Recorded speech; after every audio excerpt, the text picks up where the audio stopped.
Hey everyone and welcome back. In this video I will be guiding you how to get ElevenLabs Voice ID. So let's just begin. Here as you can see I currently logged into my account of ElevenLabs, and to get my Voice ID first I need to select the voice itself. So for that head over to text to speech option, and let's just say you choose James or any other. Like for example, the voice that I usually use is this Hope.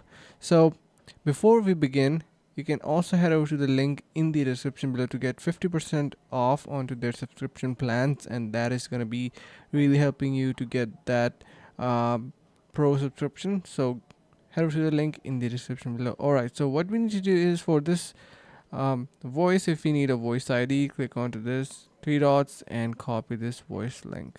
Now once you paste it onto another URL box, you can see we have this particular um, link showing up in here, and this is basically its voice ID over here. So you can see now you can also get it directly through this copy voice ID option. You can see once you paste it over here, it is going to be similar to what it was.